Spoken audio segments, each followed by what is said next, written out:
Ladies and gentlemen, welcome back to my show. Late night. I haven't slept in 3 days. Yesterday, tomorrow. Thank you. So, let's go straight into it. Tonight's topic is going to be about dopamine. Most people know dopamine to be the feel-good hormone, or the hormone that has to do with your reward system in your brain.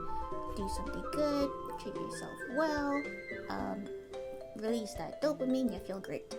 So most people would associate it with your emotional health, or building up your mental health. But did you know that dopamine is actually a hormone that is involved in controlling your movement? Did you know that? Because I did. People often associate a lack of dopamine to a low mood or low motivational levels, which does happen.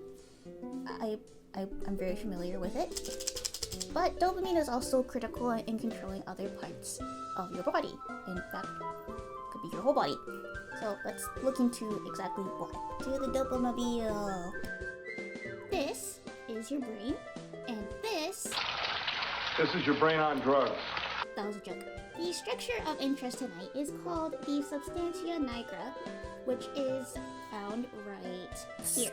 It's in the Substantia Nigra that tyrosine, an amino acid, gets turned into another amino acid called L-dopa with the use of an enzyme called tyrosine hydroxylase. L-dopa then gets turned into dopamine with the help of another enzyme called dopa decarboxylase. The dopamine then gets sent up to the striatum, which is another sector of your brain that is responsible for movement. More specifically, it holds the function of being inhibitory to unwanted or jerky movements. Consequently, Parkinson's disease is caused by having a substantia nigra that is not functioning the way that it's supposed to. The result of this is no or not enough dopamine being produced, and thus not enough dopamine is being sent to the striatum to signal the striatum to do its inhibitory function, which leads to the uncontrollable jerky movements that you usually see in patients with Parkinson's disease. Well, ladies and gentlemen, that wraps up our show for tonight.